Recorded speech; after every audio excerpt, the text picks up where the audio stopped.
Welcome to the Apple Insider Podcast. This is your host, Stephen Robles, and today we're talking all about the iPhone 13 date leaks and Apple Watch Series 7 sizing, AirPods 3, and a ton more. This episode is brought to you by ZocDoc, HelloFresh, and Streak. You'll hear about those in a moment. And joining me back again, my friend across the pond, William Gallagher. Thanks for joining me.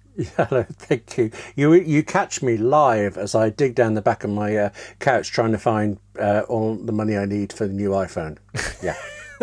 Man, well, it is coming soon, and let's just hit it right now. There's been several leaks and corroborated sources that are pointing to an iPhone 13 event date being September 14th, and that's a Tuesday, with pre-orders for all model iPhone 13s being 17th, so the Friday after that event, and that the official launch, the date of availability, would be a week later on September 24th. John Prosser, who's a prominent leaker, he's leaked many things in the past, including iPad Air, AirTags, things like that. He corroborated those dates, as well as Chinese publication IT Home. And so it's kind of all over the place. But man, we are looking at just about 3-4 weeks away from this event. It's pretty exciting. Yes, 3-4 weeks. If I save £500 a week, I'll be able to get all of this. Easy. Well, there's a couple pieces of news too. One, that the iPhone 13 might be more expensive, possibly due to supply constraints, but also with the improved camera that we've talked about on past episodes. You know, we might see ProRes video coming to this iPhone, as well as that sensor shift stabilization that came just to the 12 Pro Max might come to more lenses in this next line. So yeah, it might be more expensive, but also the name, which has been unknown for many months. We kept saying iPhone 13, but there was always a chance it could be 12S or something else. But Twitter user Duan Rui actually tweeted an image from what looks like an iPhone box, and on that image actually has the label that says iPhone 13. So, William, I think it's safe to say that next one is going to be iPhone 13. I think so, and I'm glad. It's just, I saw that photograph as well. And if somebody manages to get a photograph that sharp of one corner of a packaging, couldn't they have just pulled out a tiny bit and shown us it?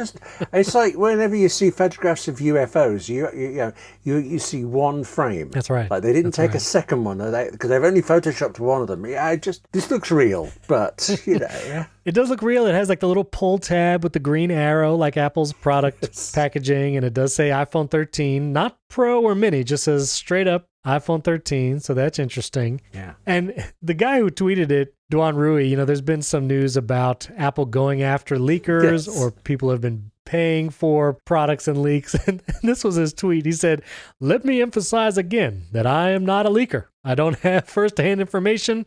I am not a crook." No, he didn't say that last line, but he said all that other stuff, like all the asterisks and disclaimers, trying to avoid an Apple lawyer army, I think. Do you know, I'm secretly rather pleased with myself there for recognising the Nixon reference. Thank you. He wasn't such a big deal here in the UK for some reason, but clearly... Yeah, I couldn't think of any quotes from troubling past UK leadership. So we have a long list. I'll let you know sometime. Long list. So anyway, and also it looks like AirPods 3 might be released alongside, or at least in the same month, September, as the new iPhone 13, which, if the changes that we've been talking about are what's coming, meaning the camera improvements, ProMotion on that screen, that 120 hertz refresh rate, I feel like the iPhone event might include, like in past years, iPhone and Apple Watch, maybe even and AirPods. And I know you're always like, no, they're not going to announce that much stuff. But I feel like if there's not a physical redesign, we don't have the 5G stuff that came out with the 12. We have the same mini, regular, and Pro Max. So it's not like they're going to spend time announcing a new size of iPhone. I feel like the iPhone part of whatever event comes on September 14th, then I don't think they're going to spend a ton of time on it. I mean, unless they just really talk about the camera for 45 minutes. What do you think? They are more than capable of talking about the camera for 45 Sure.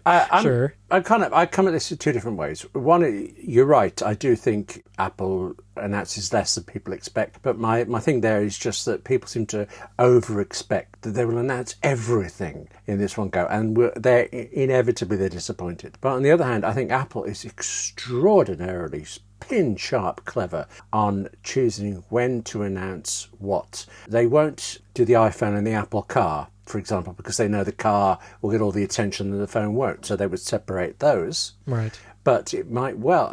I always felt that they put the watch out because the iPhone got the attention and it gave a lift to the watch. More people saw the watch because it was in the iPhone launch. Right. And as the watch becomes more important, then it becomes possible to separate it out. So I think they know really well what they're doing over this. Yeah, I think this year, it feels like watch and phone go together. Watch, phone, AirPods, I don't know. What do you think to this story? I keep hearing that there'll be 2 Apple events in the same month. So here's my thing. I'm actually going to go down. Here's the list of products, and you can let me know whether you agree or disagree, or if we're going to see any of these things either later in the year or maybe even 2022. But I think this fall, from September through November, we're going to see the iPhone 13, Apple Watch Series 7, AirPods 3, a new base model iPad and the redesigned iPad mini, M1X MacBook Pros, and possibly the M1X Mac mini. I do not think we're going to see a higher end iMac, but those are the products I think we're going to see in the fall. Do you agree or disagree with any of those products? You left out the Apple car. Oh, excuse me. Sorry, let me put it at the end here. Sorry. Put the Apple. One day I will be right. One day. Now, there was a report, I was going to save it for later, but there was a report that Nobel Prize winner Akira Yoshino, he's a lithium-ion battery pioneer, he actually believes that Apple could announce some type of electric vehicle initiative by the end of this year. Not necessarily the car itself, but that they would allude to some kind of work they're doing in the field. I don't know credibility-wise on that. He might be a Nobel Prize winner, but I don't know if that makes him an Apple leaker. So I'm not sure about Apple Car, but Apple announcing that they might do an Apple Car at this stage, I'm not sure it would even count as news, would it? Because there's so many regulatory filings, there's so many governmental requirements they've had to go through. If Apple isn't going to do an Apple Car, they are putting an amazing amount of effort into gaslighting us about it. So to just add it, the next news has got to be, here's the car. Right. Or there's the car, I think. Though, Yeah, I mean, they could, again, when Apple goes into a new product category, like they did this with the Apple Watch, they did this with the Trash Can Mac Pro, they announce it with availability like 6 to 8 months later. The Apple Watch, the very first one, was announced in the September iPhone event, wasn't available till April of the next year. So you're talking about an 8-month lead time. So, it is possible that Apple could announce something this November if it were a car that it would then be available like a year from now, July of 2022 or something. But I don't know. I'm just not feeling the car side. No, but I've just seen that you really did add it to the notes, the list coming up. So thank you very much. Yeah. Well, I want to know of those things. Let me run through it again. iPhone 13, Apple Watch Series 7, AirPods 3, iPad and iPad mini, M1X MacBook Pros, Mac Mini M1X. Of those products, I think we're going to see all those release between September and November. And once we see if we agree or disagree on that, then we'll see how many events it'll take. But what do you think about those products? I mostly agree. I think the Mac Mini could be next year. I've no basis for that at all. It just feels like of those, because we've got the Mac Mini. We haven't got a 16-inch MacBook Pro yet. So that feels like more newsy for Apple, more of a priority for them to fill in that gap. I really hope the 14-inch will come along with it. Right. 14-inch MacBook Pro, that's what I want. So maybe it's just I'm okay if there isn't a Mac Mini. But I think you're right as well about the bigger iMac. It feels so close to the end of the year, which is an absurd thing to say, but it does. Yes, that feels very easily part of next year. Although we're well into the second year now, aren't we, of the 2-year transition. So So here's my prediction. I'll make an official prediction here, and then I'll ask for your official prediction. Then we can match it to see what actually happens. It looks like there's going to be a September event, September 14th. Obviously, it's going to include iPhone 13. I'm going to say we're also going to see Apple Watch Series 7 and AirPods 3. We're going to see those 3 devices launch in September. And then if there's one other event, we'll say October. I think we'll see those refreshed iPads, iPad and iPad mini, and we'll see the M1X MacBook Pros. And I'm not sure about the Mac mini. I'm actually more inclined now to agree with you. Maybe it'll be the Mac mini and iMac with M1X in 2022, early in the year. and then the final Apple Silicon Mac Pro at WWDC. But we'll save those desktops for next year. So I'm going to say one event, iPhone, Apple Watch Series 7, AirPods 3. Second event, iPad and iPad mini, M1X MacBook Pros.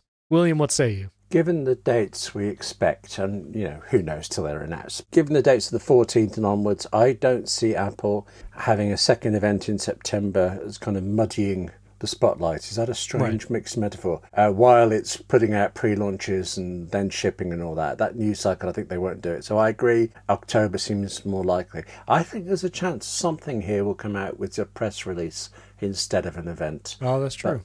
But which one would that be? I bet it would be the M1X Mac Mini, if anything, because if they have an event where they talk about the 14 and 16-inch M1X MacBook Pros, they talk about the new chip, they talk about all the graphics improvements and how powerful those laptops can be. I feel like they could just say, now here's the Mac Mini with that same chip now available. They take the Intel one off their website and they just have the M1 Mac Mini and the M1X Mac Mini. I feel like that's reasonable. You think they'll continue the M1 Mac Mini? Oh, I think so, because we'll still have the M1 13-inch MacBook Pro and M1 iMac, and then you'll just have the higher-end M1X. Like we've always had the i3, i5 computers, and then the i7 and i9s with the higher end. So that's what I think. But you think in 2 events, not 3? I really can't see 3. It doesn't feel worth it in a way.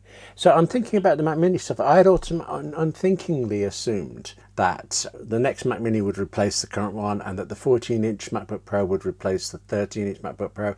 But there's this story, isn't there, that the 14-inch MacBook Pro could be a lot more expensive than the previous one. And in that case, I can very easily see them keeping the 13 around for longer, the way they do with older iPhones and things. Right. Well, and there was news that the 14 and 16-inch MacBook Pros will both sport the same M1X chip, meaning that whether you go with the 14-inch or the 16-inch, you could get the exact same power, both CPU and graphics, just depending, you just choose the size and they're the same power. Now, that has not been the case in the past. If you wanted to get the i9 Intel chip in a MacBook Pro with more RAM and all that, you had to get the 16-inch. The 13-inch, even the higher-end 13-inch, did not give you those options. So this would be the first time that both the mid-range MacBook Pro 14-inch and the high-end 16-inch, you could get a 14-inch just as powerful, and there's no advantage to the 16-inch aside from screen size,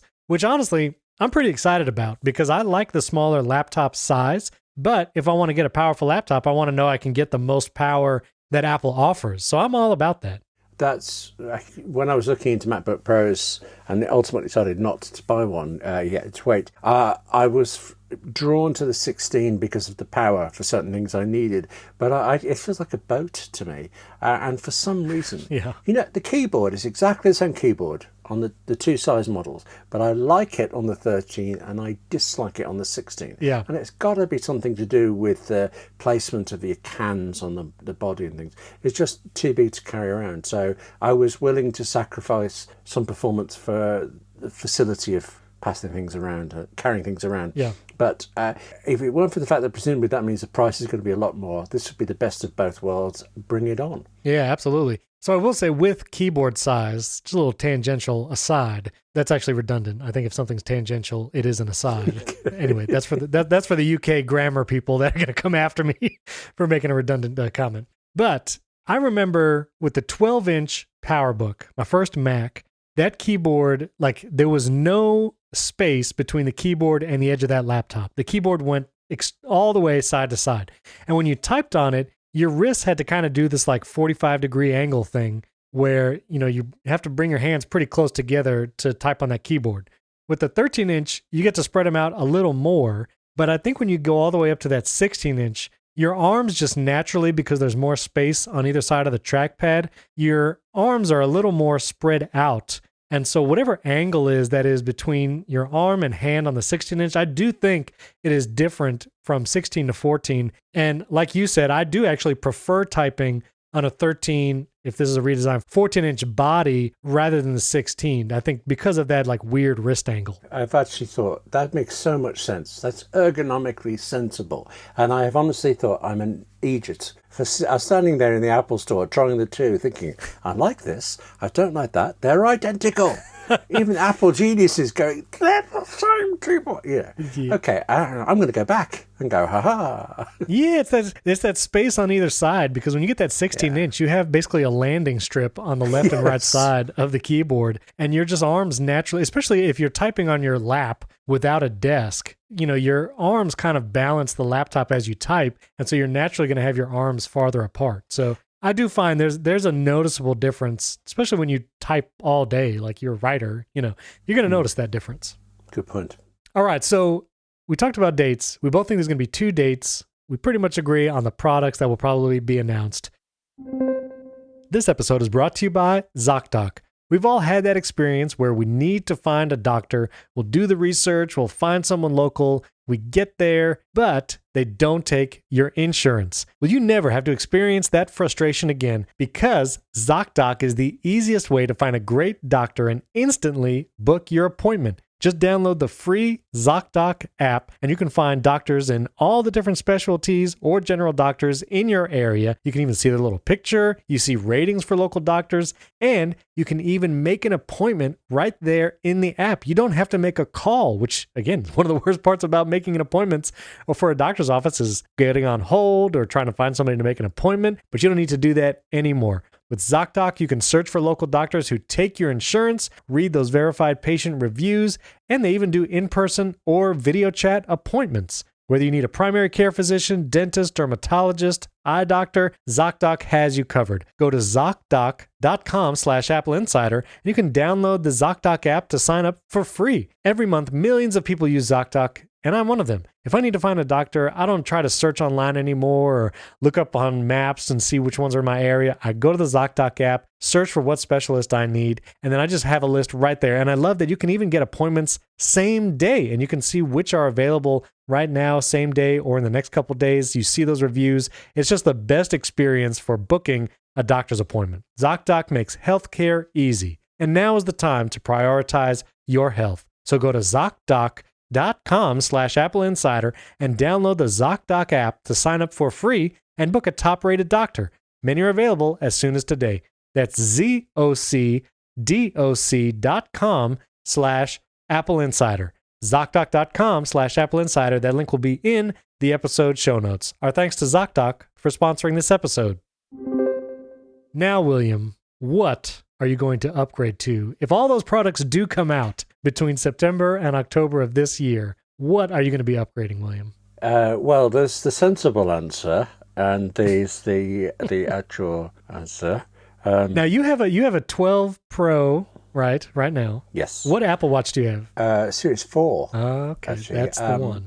So I am drawn to the 7 for it, just based on the fact that it's going to have everything the 6 does and something more. Right. Whether or not it's got this redesign or not. I like the idea of an always-on thing. So it wasn't enough to make me upgrade to the 5, wasn't quite enough to make me go to the 6, but with 7, it just needs maybe a little bit of something else. Right. Like a redesign that would pull me. I have the 12 Pro, but I have last year's 11 Pro as well. I like to keep the current phone and the one before because I use them both, and good to have a spare. And I once got caught out not having a phone because it broke. I might trade in the 11 and go for a 13. And I find I automatically go for the Pro models, and I don't know if that's just because I think I'm a pro, and I'm not really. Hey, you're a professional, William. You write about Apple stuff. Yeah. You're a professional. Have you seen my photography? I mean, that's...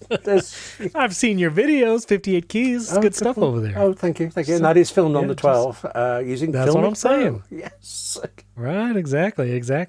Quite likely the 13 Pro. I want the Series 7. I am still trying to budget for a MacBook Pro, but I was working on a project that needed one. In the end, I actually, rather than spend it on the 13, I bought an iPad Pro. Well, so that's kind of affected my budget a lot, but I love the iPad Pro 11-inch thing. So M1, right? M1, yes, that was actually part of the decision process for it. I thought this is going to last me. This could do what I need. A lot of the work I had this particular project, it's fine on the iPad. Yeah. So maybe I don't need the MacBook Pro, but we're talking MacBook Pro here. It's not about need, it's total want, isn't it?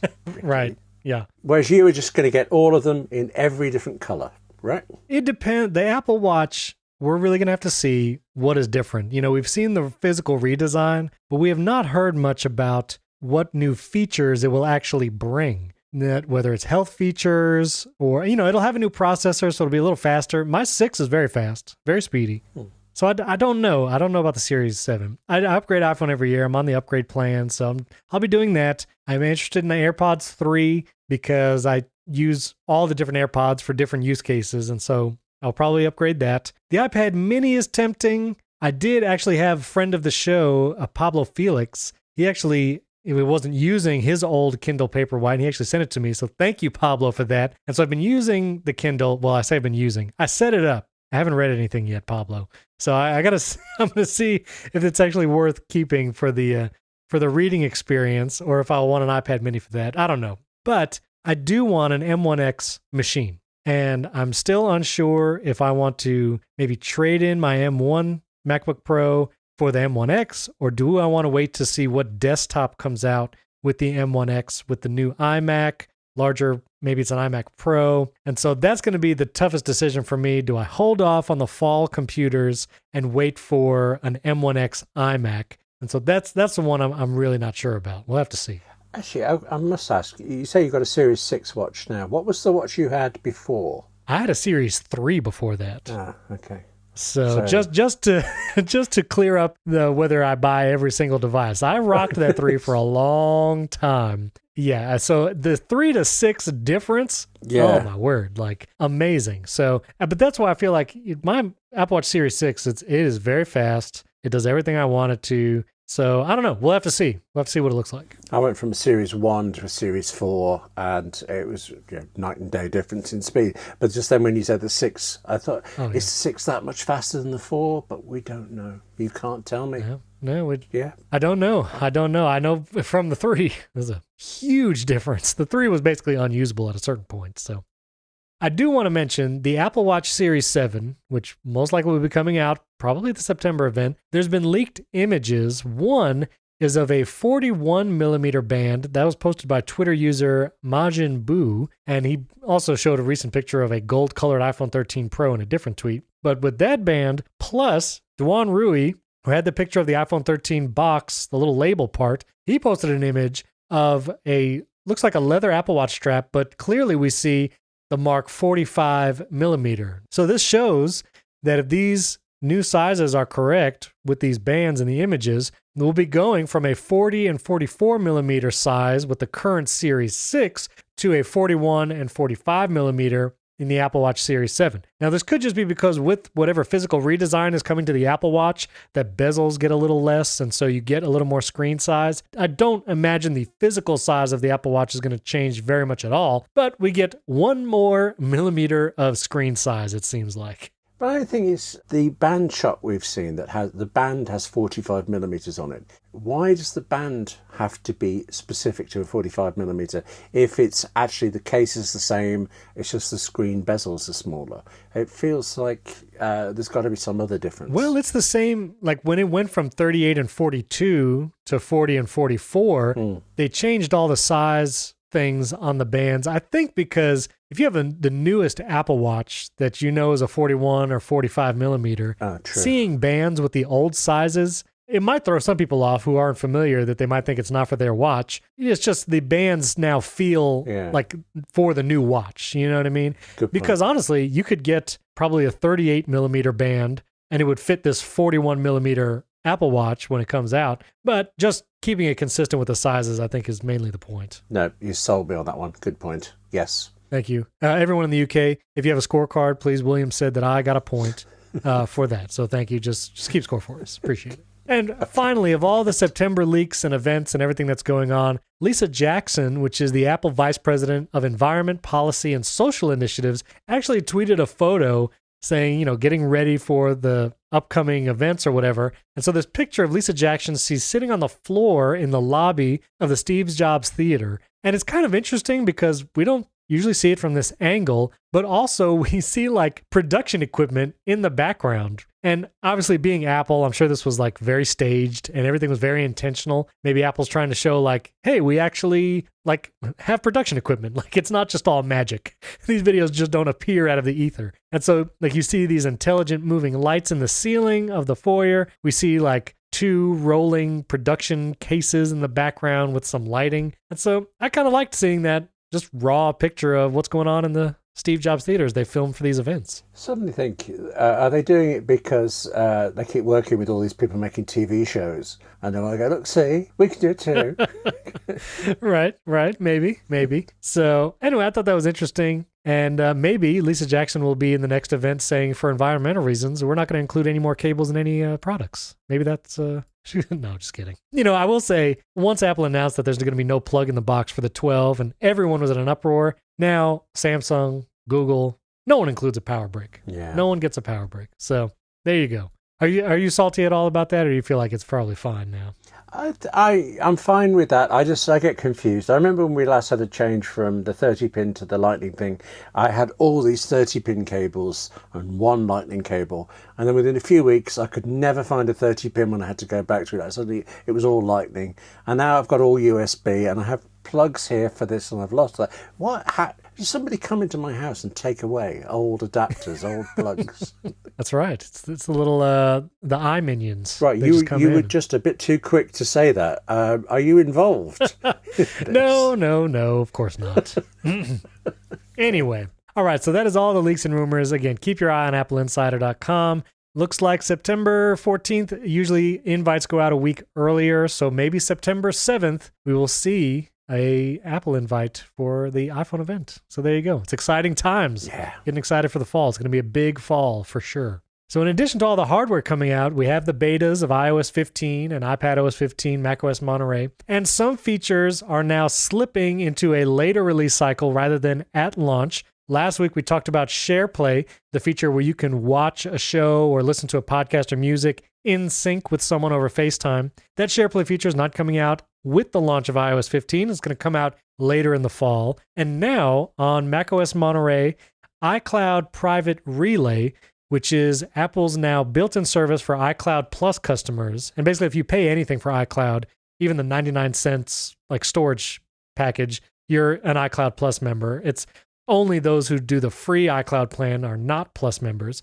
You'll get Private Relay, which is the IP and location obscuring service. So if you use Safari on your devices, and it will be on iPad and iPhone too, as you browse Safari on your Apple devices running iOS 15 or macOS Monterey, that your IP address and location will be obscured from your internet service provider and anyone else up in the chain, kind of like using a VPN, but it is just restricted to the Safari web browser.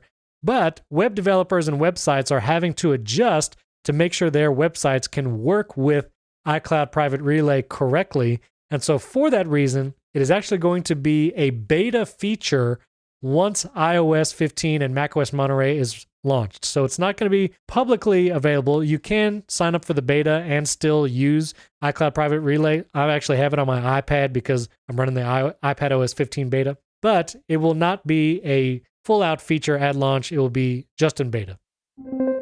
This episode is brought to you by HelloFresh. HelloFresh is America's #1 meal kit, where you get fresh, pre-measured ingredients and mouth-watering seasonal recipes delivered right to your door. We're entering a busy season now going into the fall, where we got school starting and holidays coming up, and HelloFresh can save you tons of time by just giving you incredible recipes and all the ingredients you need to make those meals. So save time from meal planning and shopping in the grocery store and get fresh ingredients with incredible recipes delivered right to your door. HelloFresh's family-friendly menu is a big win for back-to-school season with easy, delicious recipes for drama-free dinners. And HelloFresh offers 50 menu and market items to choose from every week, from vegetarian meals to calorie-smart choices to extra special gourmet options. And HelloFresh is over 30% cheaper than shopping at grocery stores with pre-portioned ingredients that ensure you won't spend money on excess food that ends up going in the trash. I've tried many meals from HelloFresh, and they are all delicious and easy to make. Just listen to some of these recipes they got going on right now. A one-pan shawarma spiced chicken and rice, one-pan cheesy black bean tacos, and even a zucchini, mozzarella, and sun-dried tomato panini. Delicious recipes. All the instructions are super easy to follow. You get the recipe cards, and they're illustrated nicely, step-by-step instructions, and all the ingredients. Here's everything you need to make the meal. And I didn't cook a lot of dinners personally before, and HelloFresh makes it easy,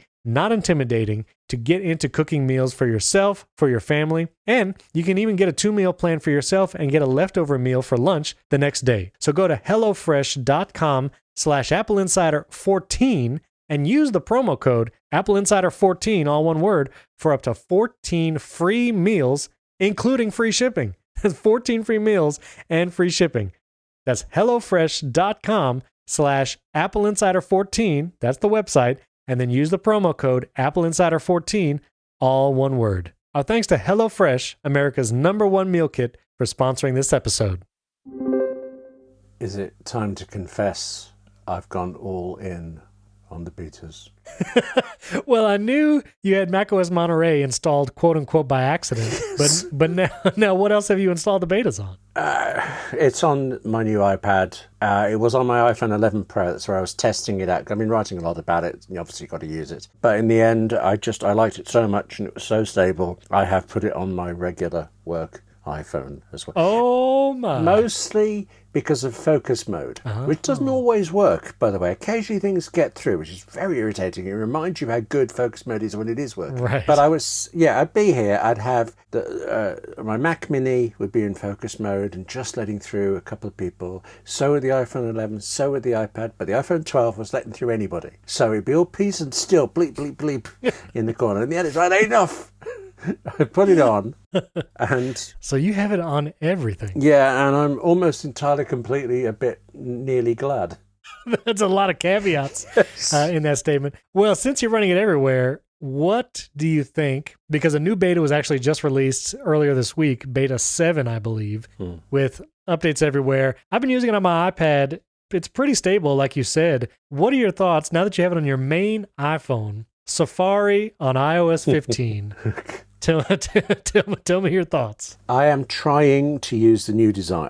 Tab groups everywhere. Utterly love that. No question. Yeah, not amazing. A pixel of a doubt. Great thing. Tabs themselves with the bar at the bottom. 10 days or so into this, I'm still finding my fingers go to the top. And I understand, because how many years have we gone to the top to tap to get something? But also I find on so many websites, if I remember, I tap the bar at the bottom and I do what I got to do, and then the first thing I have to do on the side is tap up at the top to get to the menu or something. Right. So everything I'm being driven back up. So I reluctantly think I might press the button to go to the old. Oh, you're just looking at me now.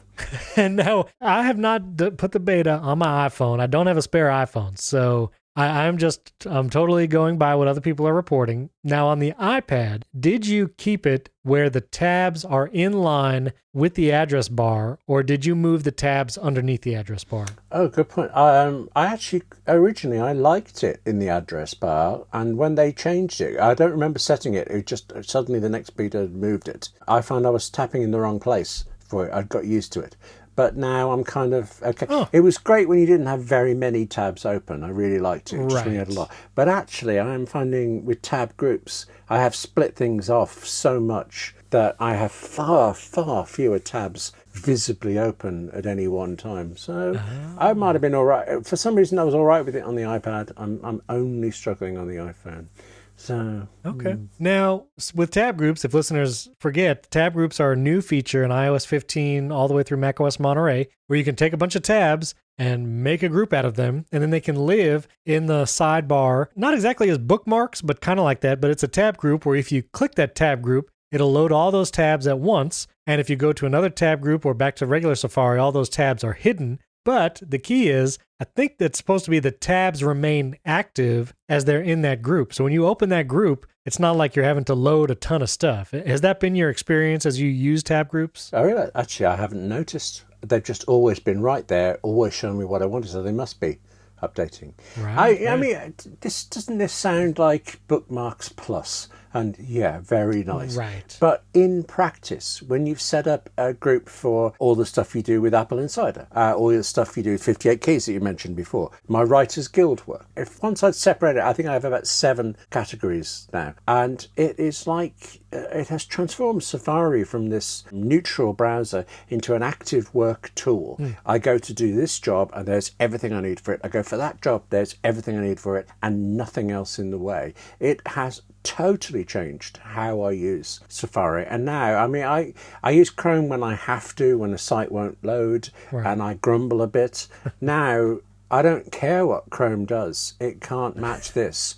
I love the new Safari, and hugely because of tab groups. I am an evangelist for tab groups. That sounds slightly embarrassing, actually. No, listen, Yes. I know.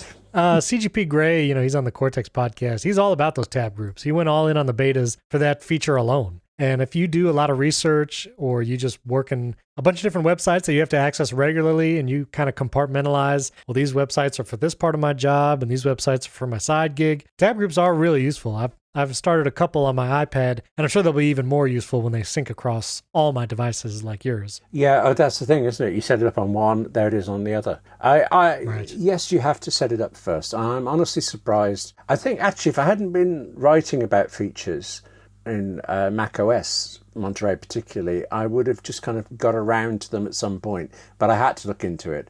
And once I'd set up a couple, and then after a few days of using it, when I'd finished writing about it and finding how much more useful it was, then it's kind of grown for it. And now I am a convert and relieved to hear that I'm not the only one. Actually, though, I'm such a convert. If I was the only one, I'd still be a convert. Still use it, yeah. Well, that's great. Yeah, I'm excited to use it across. Now, another feature that is kind of available, you had the article on this, was the custom email domains used with Apple Mail. Now, this wasn't even something that Apple announced in the WWDC keynote, but it came out later that you'll be able to use custom domains like a suchandsuch.com and use that custom domain with Apple Mail in iCloud. Now, this was be a direct competitor basically to kind of the G Suite and other third-party mail services that a lot of times people go to those services just because they want that custom domain. The other services they might not even use. That's actually the case for me. I have a G Suite account that I use with a couple domains and just because I wanted that email. But now it can be done with Apple Mail in iCloud. Now, you tried to set this up and you kind of ran into a couple snags. So what's the current state of these custom domains?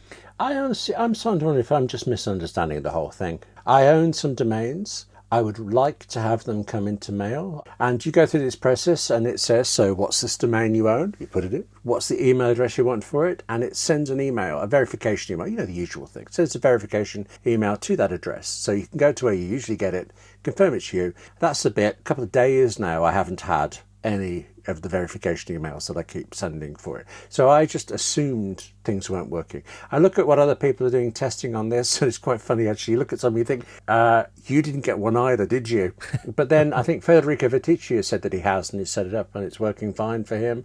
So maybe I'm making a mistake somewhere, but I did actually find a bug. I have an address that is WG at a domain name, and it accepted the domain name, but it told me it wouldn't allow WG at because that is too short. That is a real address that honestly works. So somewhere, somebody in Apple doesn't think anybody has two letters. And actually, I get an amazing number of emails, spam emails to various 2-letter combinations at that particular website. So there's a lot of people out there with 2-letter fixations, but not using Apple. I mean, when you're having to tell people your email address over and over again, either over the phone or on a business card, I mean, shorter is better. Sure. It's always nice where it can be easily heard and understood. Now, I am seeing in the screenshot of the article, which I'll include in the show notes, you can do this with up to 5 custom domains. And then you can also add a custom domain to everyone in your family and they can use it, but there'll be 3 email addresses per domain there. Now, for a lot of people, that might be enough, but I'm kind of a domain hoarder and I have many, many domains that I also connect to my G Suite account as aliases. So I was considering this at first, but now I'm like, I don't know if I can move them all over. So it's a funny thing, isn't it? It feels like most people will never care about this. Those who find a use for it find a lot of use for it. and will want more than this. Right. I can only imagine that this will just get bigger and bigger, and they will allow more and more as it settles in. So for sure. Come back, tune in next year. Let's see. That's right. Maybe later this year. We'll see. We'll see. Now, a new feature that is actually available now is in Apple Maps, which Apple announced that this was coming a while ago, and now the feature is live. But when you open the Apple Maps application, like on your iPhone, and you select businesses, I have found it work most consistently with restaurants. If you click a restaurant, there is now the ability to thumbs up or thumbs down an establishment or business, and also add photos to that business location. This is kind of the beginning of the effort to eliminate that Yelp integration, which if you look at a location in Apple Maps, any photos and reviews are pulled automatically from Yelp. And surely Apple would love to not have that Yelp integration with all their Apple Maps data. So this is Apple now trying to encourage users of the iPhone to rate and submit photos for businesses. And you could do it even now. I've actually done it for a few. For some reason, it doesn't work as much for hairstylists and salons. I have not been able to leave reviews for those. But for restaurants and a lot of other businesses, it definitely works. I'm checking right now if my photo submitted has been added to the thing. It has not yet. It's not been added yet. But yeah, you can do it. Have you done any of this for businesses or restaurants? This is kind of old hat for me. I think we've had this feature in the UK for ages for some reason, because it rolled out in other places before the US. Oh. So I knew it was there, and I found it, and I looked, and I've just rechecked in case I was getting this totally wrong. And no, I can do at least a thumbs up, thumbs down on Frank's Grill and Coffee House, which is apparently quite close to me, and I've never heard of it before. So I won't judge until I've been for it. Okay. I think my thing is I'm not very keen on thumb up, thumbs down or star ratings, because I feel like it averages out. You're going to have people who actually work for the restaurant versus people who work for other restaurants giving it 1 and 5 stars, and it'll average out. I will read text reviews of things and try to see what looks persuasive about it, but I don't tend to rely on it. Is it nearby? Does it sound like it's open? Is it edible? Yes. Good enough. Mind you, I've been in lockdown so long, I'll go anywhere. Right. Yes. Okay. 2 stars? I'll take it. Deal. Let's do it. This episode is brought to you by Streak. As a founder or business owner, you know what it's like to run your entire business from your inbox. Between sales, recruiting, and fundraising emails, things can get messy quickly.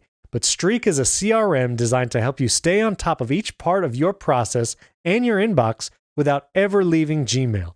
Streak gives you tools for email tracking, mail merges, and snippets to save time and scale up your email efficiency.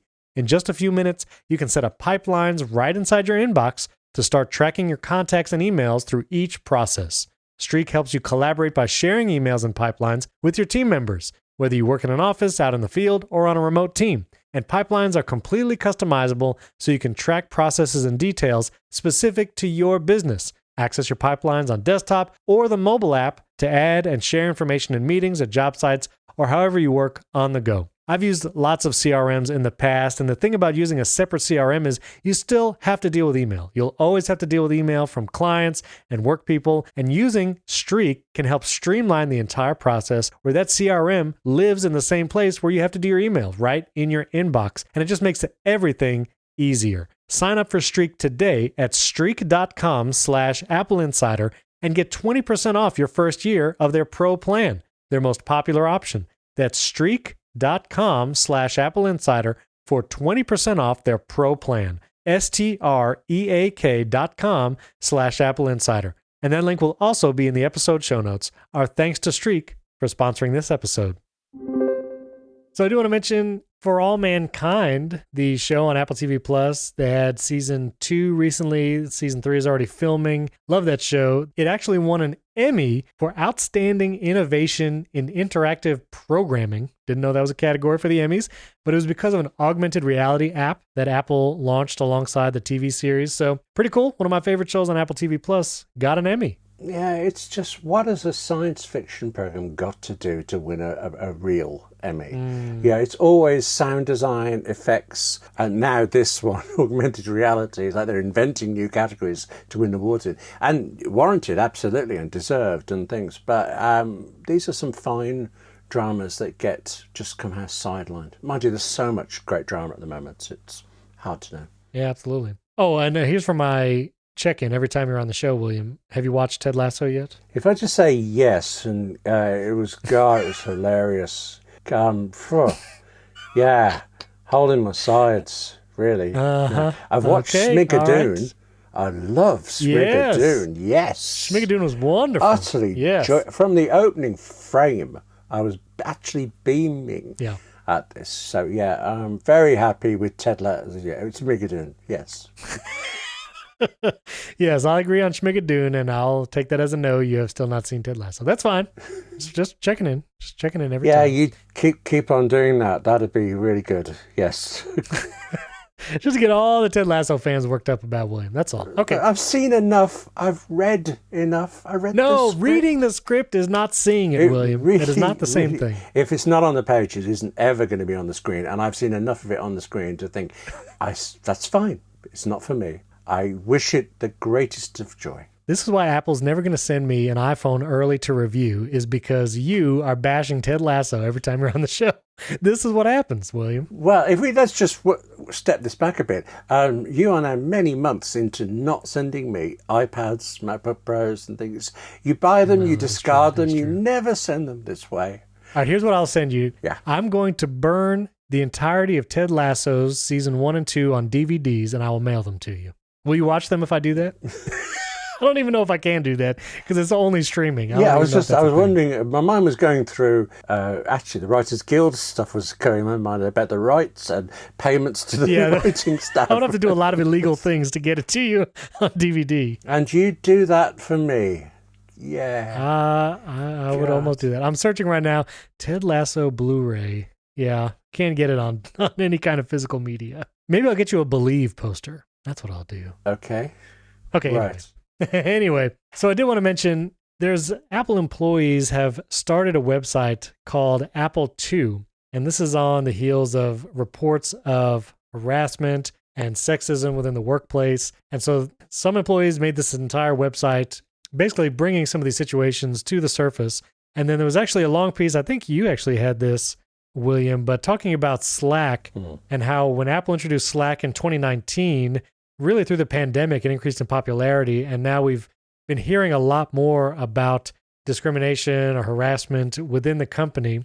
It might have existed for a long time, but we are definitely hearing about it more now. Employees doing petitions and polls right there in Slack and Apple having to shut them down. And that's what precipitated this whole standalone website. So again, I know there's actually still investigations going on with the other employee and who's been on leave and stuff like that. But did you have any thoughts on this, William, as you kind of covered both of these things? Well, initially, I thought it was incredibly depressing. Yeah. You think of Apple, I know no company is saintly and things and different conditions, different places. You know it's going to be varied, but you kind of expect Apple to be better than the average. And so hearing some of these things and going on, you start thinking, you're only hearing a certain proportion of things, but the proportions are bad enough. One example of things like this is bad enough. But actually, the more I think about it, the more positive I am because this stuff is coming out, whether it's through Slack or Apple 2, the fact that people are speaking out is what will change things. And so therefore, this is actually a good thing. It's just how many years of how much misery, I don't know. Yeah. So I'm sure more stuff will come out. A lot of this stuff will probably get buried as the fall cycle of devices and all that kind of stuff. But we will continue to report on it. I'll put links to those articles talking about Slack in the workplace and then also that Apple II website as well if you want to read more about it. On a lighter note, and by lighter I mean on fire, a Samsung phone. I know you like that, William. I know you like that transition. Yes, I thought it was very good. Yes. Thank you. On an Alaska Airlines flight, a Galaxy A21 Samsung phone burst into flames and caused everyone to have to evacuate the plane. And of course, if you remember the Galaxy Note 7 several years ago was likely to catch on fire and maybe explode. So not a good day for Samsung PR. Another Samsung phone just bursting into flames. There you go. And yet, people keep buying them. If Apple had Antenna Gate and it was massive news, Samsung has fire on aircraft and carries on selling. the next thing. It's fun. Yeah, it is strange. But there you go. So it's always nice to jab Samsung just a little bit, especially when their phones catch on fire, as they're wont to do. Also, Tim Cook, he had an interview. Actually, it was really late last week, so we couldn't cover it on last week's show, but we'll put a link to that interview if you want to read it. He was talking about the tech industry and rebuilding trust and some of the privacy issues that are going on. And actually, this past week, there was a kind of a summit of tech leadership that actually went to Washington, D.C. here in the U.S. to talk about some of the issues with scamming and hacking and all that kind of stuff, some of the data breaches that have been going on, like with T-Mobile and AT&T. Tim Cook was one of those tech CEOs that went to DC to discuss the issue. So on top of all that, he's getting paid $750 million from his stock agreement with Apple this week. So there you go. He did a really good deal, didn't he, 10 years ago? It's a good deal. But I mean, you look at the profitability of Apple over the last 10 years, Tim Cook has done some work. That's true. It's worked out. I can't remember the wording, but there's something like it was conditional on the company having performed adequately or something. Right, yeah, adequately being the word. Yeah, we're okay. Yeah, it's like, I think adequately is enough. I think it's definitely done that. Real quick there, and you've not been on the show since all the CSAM and privacy stuff came out. And so I was just curious, did you have, as we've been in the news, kind of, it's been covered a ton already, what are your feelings about it just in general? I was aghast that I'd never even heard the term CSAM before. That was a start for me. I honestly terribly confused over what Apple was doing. And I watched that interview that Craig Federighi did and explained it, and I came away quite reassured. But then you get other security experts, you get Snowden saying things, and I start thinking, how much is what Federighi says, that the message was delivered poorly, and how much is, yes, this is a slippery slope to the end of the world, and it's all doomed from now on. Right. But we end up with, what's the alternative? Am I going to go over to Android because of this? And where things are so much better. Yeah, no. I believe Apple when they talk about why they want to do things. I also believe other people when they say that everybody else has been doing this already. Right. So, on balance, I come out okay. Right. Am I right, or should I be concerned? I don't think so. We've covered it a lot on the show. It's not even launched yet. True. And so I feel like there's been enough information out there. If listeners still don't really understand, I encourage you. Jason A10 came on the show and we really tried to explain it well. If you want just an explanation, check out that episode of the Apple Insider podcast. And then Wes and I talked about it last week. There's almost like a fatigue. It's like CSAM fatigue. Like, I think everyone's kind of had enough of it for a while. But when it actually launches with iOS 15, we'll see. We'll see what people think when people start getting notifications in iMessage with maybe some explicit imagery with kids or whatever. Like, we'll see. And I'm sure there'll be many people trying to fool it too, where they'll try to, take pictures that might look like something inappropriate and fool the system and, show that off and post about it. So I'm sure we'll hear a lot more about it once it all launches and is available. So we'll cover it again for sure. One thing, hopefully the lighter side of this. I do think some people were deliberately misreporting what Apple were doing. And one very specific example is there is a consortium of civil rights and human rights groups around the world that wrote an open letter to Apple asking them not to do this. And every headline I read was 90 plus groups have written to Apple saying this. But I got the letter. And at the bottom, there are all the signatures, and there are 84 of them. Wow. And it's like, if you can't even, all I did was copy the list, pop into numbers, see what the number of the bottom cell was, done. Yeah, level of detail in this reporting was underwhelming. Yeah. Yes. Right. Yeah, for sure. Well, just two quick bonus things before we close out the show. One, YouTube has actually finally launched picture-in-picture as a feature to YouTube premium subscribers. Now, if you are a YouTube premium subscriber, I think it's like the $10 a month plan where you don't have to watch ads on YouTube. You can actually go to youtube.com/new. You go to that website, signed in with your YouTube premium account, and you can enable picture-in-picture. And I've been using it, and it's finally there. It works. So there you have it. I say we're using it to watch Ted Lasso. Because I just think if you are happy watching something picture-in-picture, it's probably not an absolutely brilliant, compelling watch, is it? First of all, no, not watching Ted Lasso picture-in-picture. But two, a lot of YouTube videos, like tech videos that I like to watch on YouTube, throwing that in picture-in-picture because they're really just kind of a talking head video, That works. Do you know how much work? I've got a 58 keys that comes out next week, which is actually timey-wimey. You know, it fast winds itself to the good bits and then goes back and all this. Do you know how much effort went into that? And you're just going, yeah, whatever, let him talk, it's fine. Yeah, oh, this is more interesting. No, listen, I know it takes lots of effort. I make videos too, but there you go. Picture in picture is good. It's good. And lastly, just want to throw this in at the end.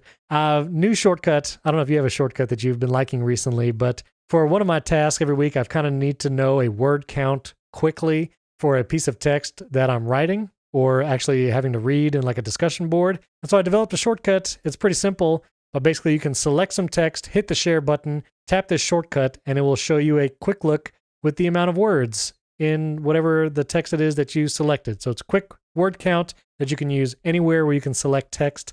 And I'll put a link to that Siri shortcut if you'd like to download and use it on your own in the podcast show notes. All right. So you can enjoy that. I'm having that. Yeah. Yeah, absolutely. Thank you. Do you have any shortcuts you've been using recently that you just love? Frustrating ones. I used to have, it's now working again, but for a while I had this thing that would automatically change my Apple Watch face at certain times or in certain places. And suddenly that just ceased working over the new betas. I'm not using the watch beta, but iOS was just saying, you can't do it. You need an app you need to install an app, and wouldn't even say what the app was. And I just noticed in beta 7 that the change face is back in shortcuts. So that's the one. I'm now reinvestigating all of those and rebuilding them from scratch, having ripped them apart earlier. Yes. Very good. Well, that's it for the show. Listeners, reach out to us. You can tweet at William and myself. Our Twitter handles are in the show notes. You'll also find links to everything we talked about, including that word count shortcut, the YouTube picture-in-picture link, all of that. You can support the show at patreon.com/AppleInsider or right in Apple Podcasts directly. You can even do a free trial. When you support the show, you get an ad-free version every week, early access, and into our private Discord channel just for podcast supporters. If you haven't yet, we'd greatly appreciate a 5-star rating and review in Apple Podcasts. That helps the show in the top charts. We're actually in the top 20 in the UK, most likely because of William, No thanks to the Ted Lasso knocks, but, appreciate you bringing that to the UK. It's me. It is me, clearly. Everybody on that's what it is. Obviously. Yeah. They're not here for my British accent, that's for sure. And you can also check out HomeKit Insider, the show Andrew O'Hara and I do every Monday about HomeKit and smart home devices, and the Apple Insider Daily Podcast, where you get the top Apple news headlines in just a few minutes. Thanks for joining us this week. We'll catch you next time.